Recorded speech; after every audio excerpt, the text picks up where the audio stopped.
विंध्याचल और सतपुड़ा पर्वतों के बीच बहती है नर्मदा मैया, जो शिव पुत्री हैं। विंध्याचल और सतपुड़ा पर्वतों को भगवान शिव के दो विशाल कंधे माना जाता है और उनके बीच बहती है नर्मदा जी। शिव की दिव्य ऊर्जा की धारा को नर्मदा माना जाता है, इसलिए नर्मदा जी को कहा जाता है शिव की जीवंत शक्ति।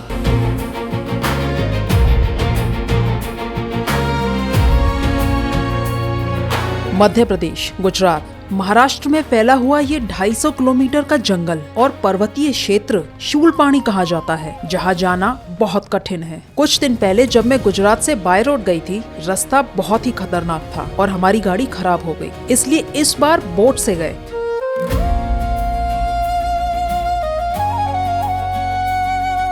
और ये है खप्पर माल पर्वत, शूलपाणी की सबसे ऊंची चढ़ाई जो नर्मदा परिक्रमा वासी को चढ़नी होती है।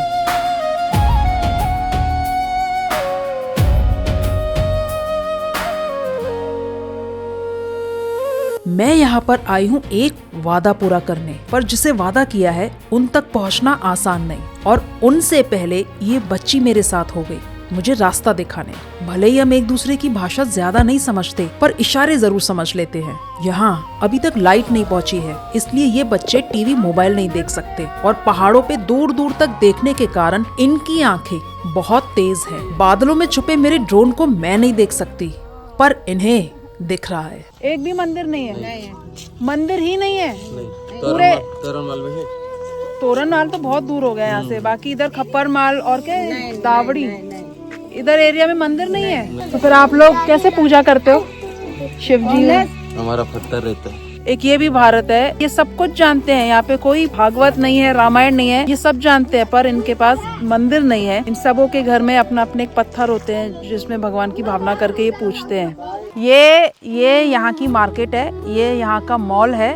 ये भैया 50 कितना किलोमीटर दूर से, तोरणमाल के आगे से, वहाँ से ये चीजें खरीद के लाते हैं। ये बहनों का, माताओं का श्रृंगार, जैसे चूड़िया, पायल, पैर की बिछिया, और ये यहाँ पे सेल करते हैं। ये बेचारे बाहर कहीं नहीं जा सकते, तो यही इनका शॉपिंग मॉल है, यही इनके शोरूम है। ये चलती फिरती गाड़ी ही इनका मेकअप और श्रृंगार का थोड़ा आनंद लेने का सामान है। किसको क्या चाहिए आप चिंता नहीं करना। काय लेने से सामान ले लिया, पैसा अपने तैयार। हाँ, पैसा अपने देंगे, हम दे देंगे। क्या क्या चाहिए आपको, बोलो। क्या लेना है आपको, क्या लेना है, ले लो। लो, ये चाहिए आपको, जो पसंद आए लो। कांच है, ये ले लो। बेटा बोलना पड़े ना, और मदे। हाँ, अरे वाह, कितनी सुंदर लग रही है। तो मेरा सौभाग्य है कि मुझे ये भैया मिल गए बाइक वाले, क्योंकि इस वक्त मेरे पास पैसे हैं, पर यहाँ तक सामान लाना मेरे लिए इतना बड़ा एक संघर्ष है ना कि मैं यहाँ तक सामान लाऊं कैसे।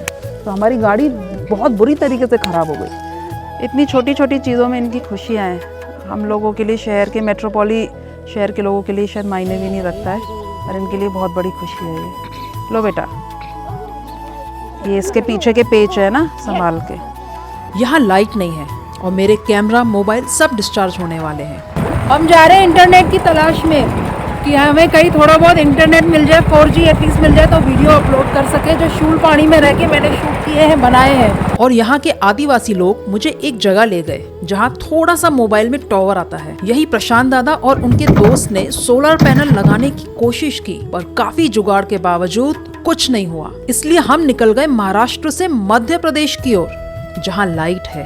हम महाराष्ट्र में अभी, और वहाँ पे मध्य प्रदेश है, नदी पार करके। हाँ हाँ, ये मध्य प्रदेश सामने। पर ये पहाड़ उतरना मौत के मुंह में जाने जैसा लग रहा था, और इस मूवमेंट पे मुझे हो रहा था, मुझे मेरे गैजेट्स नहीं चार्ज करने हैं, पर ये कैमरा जो शूट कर रहा है बस अब वो बंद होने वाला है। यहाँ आके मुझे लाइट, पानी जैसी बेसिक चीजों की कीमत समझ आई, जो हम ऐसे ही अपने घरों में या पब्लिक प्लेसेस पे चालू छोड़ देते हैं। हम दुकान पे जा रहे हैं। हम ये इतना ऐसा रास्ता पार करके कौन खरीदारी करने आता है?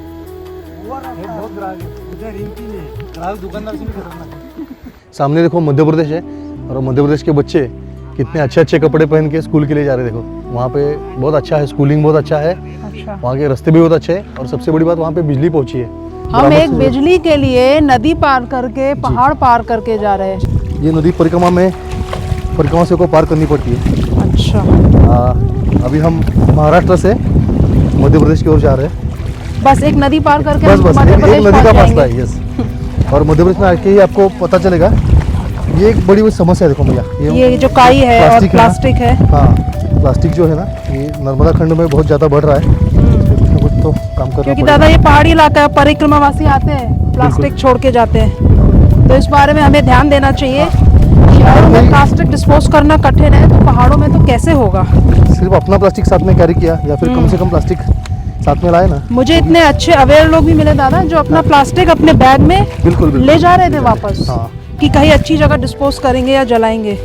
मतलब दादा यहाँ पर बिजली भी है, यहाँ पानी मोटर वगैरह सब है। सब एक नदी पार करके वहाँ ऐसा बस, सूखा है, ना बिजली ना पानी। ये खेत देखिए, ये पूरा सूखा पड़ा है। हाँ। और ये खेत में देखो स्प्रिंकलर कैसे चल रहे, बढ़िया। मैंने सुना 1 साल तो हो गया शायद, ज्यादा बिजली हाँ, के 1 साल से ज़्यादा खंभों खंबे लग के हो गए। अभी भी खंबे लगने का काम चल रहा है, लेकिन उसके लिए रुकने के बजाय हमने क्या चालू किया कि जन सहभाग से, लोक सहभाग से हमने यहाँ पे सोलर लगाना चालू किया। और जो सक्सेसफुल है, मतलब 3 HP के, 5 HP के, 7.5 दादा HP के आपने किया, पंप चलते हैं। सरकार ने क्या किया? सरकार की जिम्मेदारी है ना, इंसान रहता है इधर, तो वोट लिए जाते हैं यहाँ से कि नहीं, कि बिल्कुल, आउट ऑफ वोट है ये गिन area? के एकदम वोट तो लेते हैं ना। हाँ, हाँ। तो बिजली पानी जैसी बेसिक नेसेसिटी तो सरकार की जिम्मेदारी है सही ना। ये बात तो आप लोग का सेवा भाव है। आप ऐसे पहाड़ों में परिक्रमा वासियों की सेवा कर रहे हो, आदिवासी के बच्चों को पढ़ा रहे हो। गवर्नमेंट क्या रोल निभाती है इस एरिया में? या इनमें से बहुत से लोगों के आधार कार्ड नहीं है, इनका जन्म का और मृत्यु का दाखिला ही नहीं है। तो हमने अभी उसी पे काम चालू किया है कि लोगों को पहले उनके राशन कार्ड दिलाए, आधार कार्ड दिलाए, जन्म मृत्यु का दाखिला हो। राशन मिलता है सरकार से? राशन नहीं, मतलब मिलता है तो नाव में आता है। जिनके घर नदी मैया के किनारे है वो लोग ले लेते हैं, जो वहाँ नहीं जा पाते उनको नहीं मिलता। पर एक चीज़ मैंने देखी दादा, यहाँ के लोग बहुत ज़्यादा दयालु हैं। नर्मदा परिक्रमा वासियों की बहुत सेवा करते आज हैं। परिक्रमा जो चल रही है ना, ये शूलपाणी झाड़ी के ये लोगों के बदौलत चल रही है। क्योंकि परिक्रमा प्रारंभ होते ही ओंकारेश्वर से 7वें-8वें दिन में ही झाड़ी शुरू हो जाती है। और मतलब यहाँ पे कठिन परीक्षा रहती है, तो उसी समय में उस परिक्रमावासी को धैर्य देना, उसको आगे बढ़ने के लिए प्रोत्साहित करना, उसकी सेवा करना, ये काम ये सालों से अच्छी तरह से कर रहे हैं। परिक्रमा से ना सब रास्ता पार करके सिर्फ और सिर्फ बिजली के लिए, ताकि ये लैपटॉप्स और हमारे कैमरास चार्ज हो सके। नर्मदे हर, नर्मदे हर भैया। यहाँ हमारा स्वागत किया गया जलेबी के साथ। इस जंगल में जहाँ लाइट पानी नहीं, वहाँ जलेबी देखना मुझे भगवान मिलने बराबर था। और फिर नदी पार करके हम वापस पहाड़ चढ़ने की ओर बढ़े। अब जब हम पहाड़ चढ़ने की हिम्मत खो रहे थे, तब एक आदिवासी भाई हमारा सामान उठाने आए, जिनके लिए ये पहाड़ चढ़ना खेल है। ये तीर कमान क्या करते हो? पहले से कहीं चोर आए जाते थे, कहीं से कम होती थी। हाँ। चोर जो बाबा हम जो सुनते थे कि परिक्रमा वासियों को लूट लेते थे। हाँ, लूट लेते थे। तो फिर आप लोग बचाते थे? हाँ, बचा देते थे। जो लेने खड़ा रह जाता था वो भाग जाता था। भाग जाता था। मतलब आप लोग परिक्रमावासी की ऐसे सेवा करते थे? सेवा करते थे। रात को रह जाके 8 मूर्ति 9 मूर्ति रह जाते, उनको भी भजन खड़ा था। ये कह रहे हैं 8 लोग 9 लोग भी अगर आ जाए तो अपने घर में रहने को देते हैं। आप घर की स्थितियाँ देखो, 8-9 लोग को खाना खिलाना और रहना कितना बड़ा दिल है। ये आदिवासी इलाका है, पानी नहीं है या बिजली नहीं है, उसके बाद भी सेवा भाव कितना है। बहुत बहुत प्रणाम है आपको, धन्यवाद है बाबा। यहाँ के बच्चों को आर्चरी, मतलब ये धनुर्विद्या, छोटे छोटे बच्चे बाय बर्थ उनको अवगत है। छोटे छोटे बच्चे भी चलाते हैं। तो इनको shooting, rifle shooting, air pistol shooting और ये आर्चरी अगर सिखाया जाए तो ये डेफिनेटली भारत के लिए मेडल लाएंगे ओलंपिक में, क्योंकि इनकी नज़र तेज़ है। नजर बहुत बाय तेज बर्थ है। मैं दूर से देखता हूँ, मुझे लगता है 3 परिक्रमावासी आ रहे हैं। गुंजा का बोलता है कि 7 लोग आ रहे हैं, और मैं जब बाजू देखता हूँ तो सच में 7 है। तो एक के पीछे एक जो चल रहे हैं ना, वो भी इनको दिखते हैं। इसका कारण है पहाड़ी क्षेत्र है ना, पहाड़ी दूर क्षेत्र है, दूर दूर का देखते हैं, नजर अच्छी हो गई है। आपको भी अगर अपनी नजर अच्छी करनी हो ना, मेरे गुरुजी भी कहते हैं कि दूर का देखने का अभ्यास बनाओ तो नजर अच्छी होती है। जो बच्चे रोज सुबह नींद से उठ के नहाने के बाद माता पिता के पैर छूते हैं, उनका भाग्य उदय होता है। मतलब आप जिस भी काम में हाथ डालोगे आपको खूब सफलता मिलेगी। चाहे खेती करोगे, चाहे पढ़ाई करोगे, चाहे बड़े शहरों में जाके नौकरी करोगे, आपको सफलता मिलेगी। मुझे पता चला कुछ मिशनरीज और कुछ संगठन है जो इन्हें अपना धर्म छोड़ने को और नर्मदा परिक्रमा वासियों की सेवा छोड़ने को इन्हें भ्रमित करते हैं, और कुछ लोगों तक ये पहुंच भी गए हैं। इसलिए हमारी सेवा, प्रेम, अपनापन इन्हें सनातन धर्म से और मजबूती से जोड़ेगा। मेरे वीडियोस देखने वाले नर्मदा मैया के प्रेमियों को पता चला मैं शूलपाणी जा रही हूँ, तो गुजरात के श्रीजी फाउंडेशन ने इन आदिवासी भाई बहनों के लिए कपड़े, मिठाइयाँ, रोजमर्रा के जरूरी सामान मेरे साथ भेजे। ये सिलाई कहाँ सीखी आपने? इधर घर पे। इधर ही? मशीन किसकी है ये? प्रशांत दादा ला के दिए। प्रशांत दादा ला के दिए। अच्छा, आप लोगों के लिए? हाँ तो फिर आप इसके पूरे गांव के कपड़े सिलते हो? हाँ। पूरे गांव के? अच्छा, किसी ने तो सिखाया होगा आपको यहाँ पर? हम सीख लिए। खुद से सीख लिया? हाँ। आप तो बहुत होशियार हो, बहुत टैलेंटेड हो। अच्छा, फिर कुछ पैसे देते हैं क्या आपको? कोई देते कोई नहीं देते। कोई देते कोई नहीं देता, सबके पास पैसे नहीं है इसलिए। अच्छा, फिर आप उन पैसों का क्या करते हो? ये दूरा लाते। इसका डोरा, ये हाँ। ये धागा लाते हो? धागा। बस, और कुछ नहीं करते? उससे कुछ खाते नहीं हो? चॉकलेट, कोई अच्छी मनपसंद चीज? बस डोरा ही लाते हो? हाँ। स्कूल जाते हो? नहीं। नहीं जाते हो स्कूल? नहीं। जाना है स्कूल? हाँ, हाँ। जाना है, इच्छा है? पढ़ोगे? मैं ले चलूं? हाँ। तो ये है शूलपाणी की स्थिति। ये है बच्चे जो पढ़ना चाहते हैं। आपको पता है यहाँ पर 76 स्कूल ऑन पेपर चल रही है कि सरकार यहाँ पे हर गांव में स्कूल चला रही है, पर मैं जितने गांव में गई हूँ स्कूल नाम की मुझे कोई चीज़ नहीं दिखी है। कितने गांव पार करने के बाद अब मुझे ये एक जगह मिली जहाँ पर एक स्कूल चल रही है, वो भी सरकार नहीं चला रही है। मैं जिस आश्रम में हूँ, ये एक आश्रम है जो परिक्रमा वासियों की सेवा के लिए प्रशांत कुलकर्णी जी जो पुणे से हैं वो चला रहे हैं, पुणे महाराष्ट्र से। वो सुबह परिक्रमा वासियों की सेवा करते हैं, दिन में बच्चों को पढ़ाते हैं, उनको खुद का खाना खिलाते हैं, सरकार का दिया हुआ नहीं। फिर शाम होती है, फिर परिक्रमावासी आते हैं और उनकी सेवा होती है। अगर यहाँ से बच्चा चल के आता है तो आपको पता है उसको कितना चलना होगा? देखिएगा, इतना चल के आना पड़ेगा बच्चे को।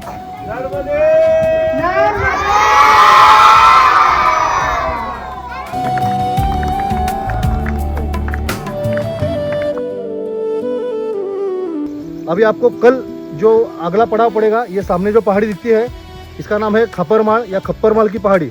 उसके आगे आपको सीधा 18 किलोमीटर का उतार पड़ता है, जहां आपको रास्ते में कोई घर या कोई दुकान या कोई जल की व्यवस्था नहीं मिलेगी। इसलिए आपसे निवेदन है कि उत्तम स्वामी जी के आश्रम से जब आप निकले तो साथ में पर्याप्त पानी या खान पान की व्यवस्था करके चले। इस क्षेत्र में बिजली अभी अब तक पहुँची नहीं है, इसलिए आपसे निवेदन है कि जितना भी जल हमने भरा हुआ है ये सौर पंप से भरा हुआ है। अब सूर्य भगवान नहीं है इसलिए वो जल भर नहीं सकते रात को, तो जल का प्रेम पूर्वक प्रयोग करें, जल को व्यर्थ ना गवाएं।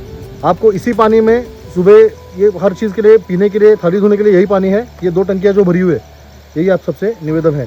नर्मदे हर। रात को शूलपाणी में भाबरी आश्रम में परिक्रमा वासियों की सेवा की, जिसमें कुछ ऐसे लोग मिले जिनके पहाड़ चढ़ उतर के पैर सूज गए थे या चोट लगी हुई थी।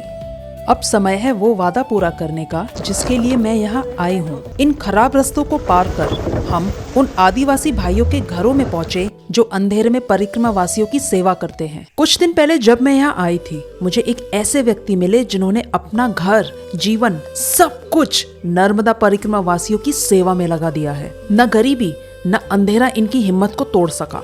इनकी झोपड़ी महल से कम नहीं, लेकिन वो महल भी भर जाए तो अपने खेतों में 150 से 200 परिक्रमा वासियों तक को ये रहने खाने की सेवा देते हैं। अंधेरे में इन्हें सेवा करते देख मैंने इन्हें कहा था मैं वापस आऊंगी रोशनी लेके।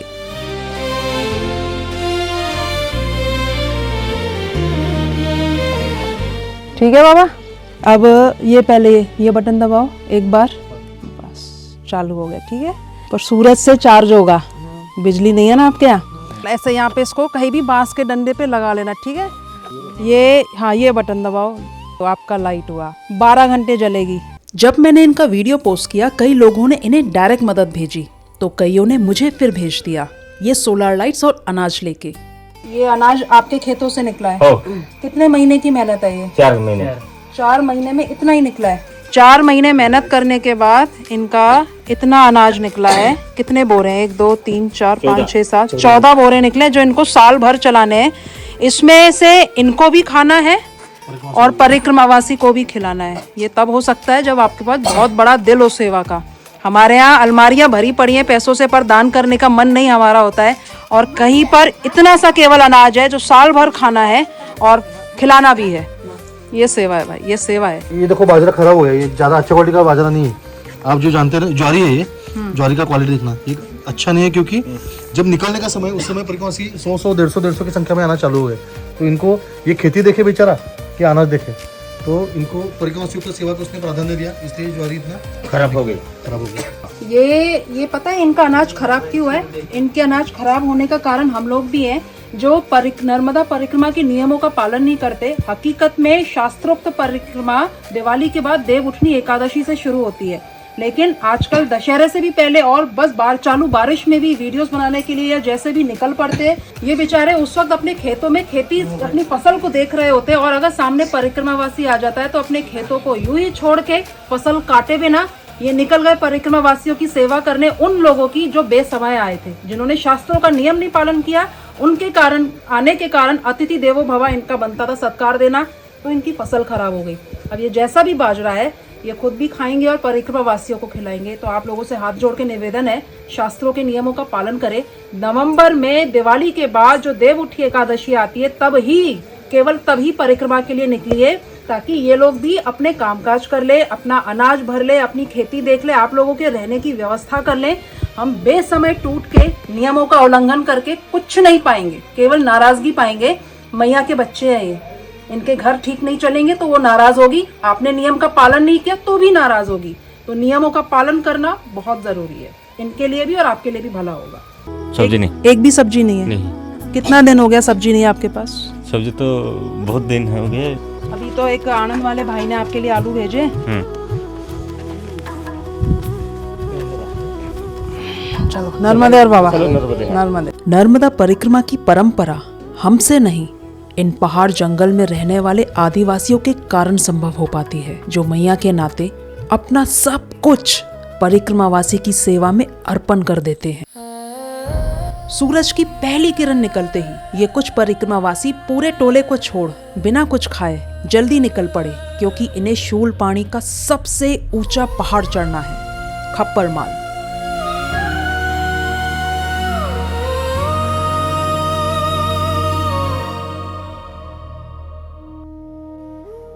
और फिर इसको जम्बू द्वीप बोलते थे जी। और कावेरी हो, गोदावरी, कृष्णा सब ऐसे भी थे। सभी नदियां। मैया अकेली क्यों उल्टी बह रही है? क्योंकि ये पहले से विराजमान थी। ये जो द्वीप कल्प था अलग, उसमें मैया पहले से बह रही थी। अब ये सब नदियां नहीं है, मैया पुरानी है, अनादि अनंत है, शिव जी की पुत्री बोलते हैं ना, क्योंकि मतलब पूरी सृष्टि के निर्माण से ही मैया है। देखो समुद्र में पानी भरा हुआ है, वो पानी कहीं से तो आया होगा, ये पानी नर्मदा मैया ने पूरे समुद्र में भरा हुआ है। आप समुद्र की रेत देखो, मैया की रेत देखो, बिल्कुल एक जैसे लगेगी। तो मैया ये बहुत पुरानी नदी दुनिया की है, और यहाँ की सभ्यता ये सबसे पुरानी है।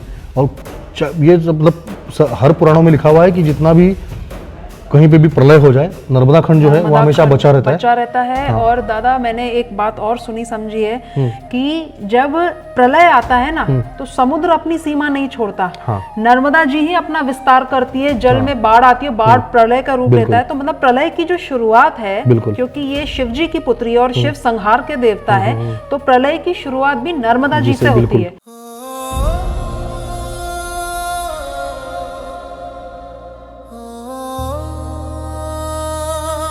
मैं हूँ इस वक्त खप्पर माल पहाड़ के टॉप पर, खप्पर माल की सबसे ऊंची चढ़ाई पर, उत्तम स्वामी जी के आश्रम में इस वीडियो की पूर्णाहुति करने के लिए। जो आपके काम बिगाड़े ना, जो आपकी योजना बिगाड़े, उसे कहते हैं भगवान। इस वक्त मुझे होना चाहिए था अयोध्या से श्रीलंका, भगवान राम जिस वनवास काल में जिस स्थान पर है, उन स्थानों की खोज में मेरी पूरी तैयारी हो गई थी, मेरी गाड़ी पैक हो गई थी। मैं सिर्फ और सिर्फ मैया को प्रणाम करने आई थी, वो भी गुजरात में, बड़ौदा से 80 किलोमीटर नज़दीक, शूलपाणी में नहीं। प्रणाम करने और बताने आई थी, आशीर्वाद लेने कि मैं इतनी बड़ी जीवन की सबसे बड़ी यात्रा पे निकल रही हूँ। मैं प्रणाम करने की, मैंने परिक्रमावासियों को आते जाते देखा। मेरे मन में आया क्यों ना मैं एक दिन रुक के यहाँ पे सेवा कर लूँ। मैं एक दिन के लिए रुकी थी, और आज मुझे 1 महीने से ऊपर हो गया जब मैं वहाँ पे सेवा कर रही थी। मुझे हर व्यक्ति शूलपाणी की कठिनाई, शूलपाणी के संघर्ष, वहाँ व्यवस्था नहीं है, लोग कैसे सेवा करते हैं, आदिवासियों का प्रेम, दयालुता, ये चीज़ मुझे इतना टच करती जा रही थी। मैं साल भर सुना है, पर कभी हिम्मत नहीं कर पाई कि मैं शूलपाणी निकलूँ। पर उन लोगों की बातें सुनते सुनते मेरा मन इतना ज़्यादा खिंचता गया शूलपाणी की ओर। मैंने नर्मदा मैया को देखा, तो जैसे मैया कह रही थी शूलपाणी निकल, और मेरी गाड़ी अयोध्या जाने की जगह शूलपाणी की ओर मुड़ गई। पर मेरे मन में आया कि मैं खाली हाथ तो नहीं जा सकती ना, मैं ऐसे अभावग्रस्त एरिया में जा रही हूँ जहाँ दान करना चाहिए। सिर्फ मेरे मन में ख्याल आया, उस वक्त मैं परिक्रमा वासियों को बांट रही थी चीज़ें, दवाइयाँ।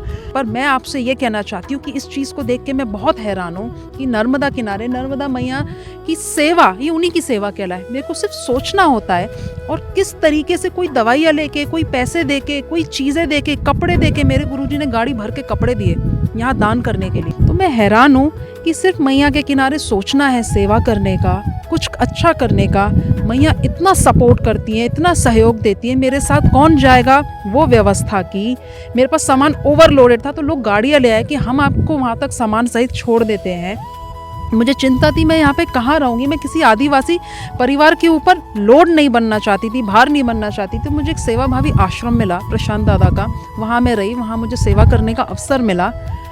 तो मैं हैरान हूँ, मैया जैसे आपको ना गोद में ले लेती है, जैसे गर्भ में बच्चा कैसे होता है, वो कुछ नहीं करता, वो सिर्फ पड़ा हुआ है, माँ से जुड़ा हुआ, माँ ही उसको खाना देती है, पानी देती है, सब कुछ उसका माँ से होता है। मैंने ऐसा महसूस किया है कि जब मैंने नर्मदा किनारे भ्रमण करने का, मैया के किनारे सेवा करने का सोचा है, और मुझे शूलपाणी में सेवा करने का, आदिवासियों के प्रेम और दयालुता को देखने का मौका, परिक्रमा वासियों के संघर्षों को देखने का मौका, और इस शूलपाणी को मैया का हृदय बोलते हैं, मैया का हृदय देखने का मौका मिला। मैं बहुत आभारी हूँ। और आज मुझे इस शूलपाणी के टॉप पर खड़े होकर अपनी औकात सिर्फ एक पोस्टमैन की, एक कठपुतली की महसूस हो रही है कि मैया बस आगे चलाती जा रही है, बढ़ाती जा रही है, सहयोग दे रही है, जो चीज़ की आवश्यकता है दे रही है। और यदि हम ईमानदारी से चलते जाते, करते जाते हैं, मैया आगे बढ़ाती जाती है, बढ़ाती जाती है, सहयोग देती जाती है। तो ये था शूलपाणी, मैया का हृदय। और खप्पर माल, हाईएस्ट चढ़ाई, highest top mountain of Shoolpani. यहाँ से मैं नर्मदा मैया को प्रणाम करते हुए शूलपाणी के इस वीडियो को पूर्ण विराम देती हूँ। नर्मदे हर।